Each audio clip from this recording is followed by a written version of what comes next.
that's a segue itself to the next question we have from the audience, which is, and I'll read it. One theme from the discussion so far is 1, recognizing our implicit bias, and 2, changing our thoughts / behavior accordingly. How do you teach yourself and help others to take steps in an increasingly polarized atmosphere? It takes some personal responsibility to break out of implicit bias when it's more comfortable to resort to confirmation bias.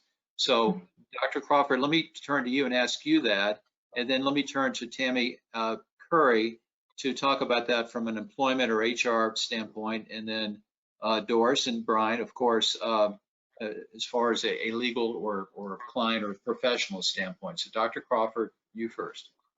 Can you narrow it just a tiny bit so I make sure I'm answering the question? Oh, I'm sorry, I can't. No, I'm just kidding. I'm not doing my confirmation bias of what I think they asked. Well, the question was, how do you teach yourself and help others to take those steps in an increasingly polarized atmosphere? That was the first question. The second question was more of a statement. It takes some personal responsibility to break out of implicit bias when it's more comfortable to resort to confirmation bias. I guess the question is, how do you break out of?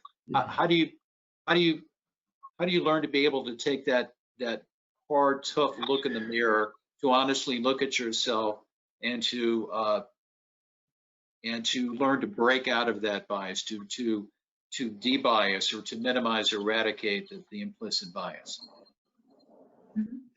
So first, we do have to make it conscious. So that would be the mindful piece of recognizing when I'm having a reaction, and then laying down any permission to have that.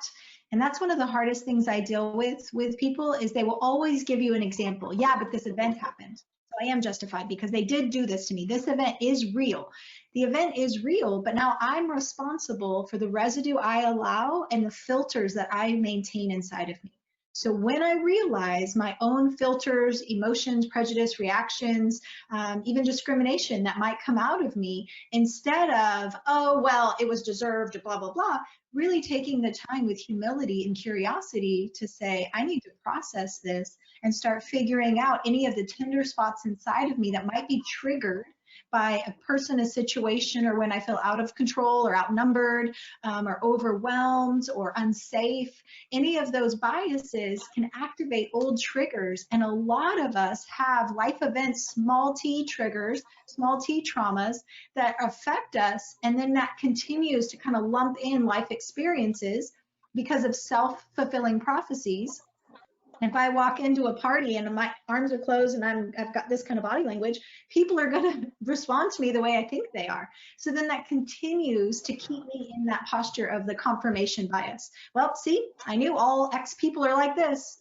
And then I stay in that place where I'm confirming my own bias and I'm replicating situational dynamics at an unconscious level that keep confirming what I already believe. Versus stepping outside of that, not giving myself permission to walk away with core beliefs just because of situational variables, but saying, I'm the steward of my heart.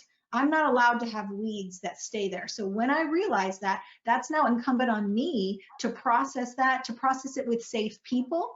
I have a good circle of friends that I'll be like, hey, like, help me navigate this because I had an emotional reaction and I may not consciously understand it, or I'll pray about it and I'll journal and process it so that now I'm creating a new classically conditioned association to that event or situation, that now there's closure rather than a minimized browser window where something's hanging out down here that's kind of affecting me at a subconscious level. But now it's like, okay, I'm maximizing that browser window. I'm doing due diligence to clean it out, resolve it, reject the lie, the core belief I might have believed or judgment. And now I'm going to believe a new core belief and create new neural networks around that and surround myself with positive people and events of that same category. So now I have a strong, robust neural network that is on the positive side of that exact thing that there was a negative prior. Yeah, and you know, it just made me realize that, and I certainly saw this as an attorney, Doris and Brian, you may have seen this as well, that sometimes eyewitness testimony can be the most unreliable.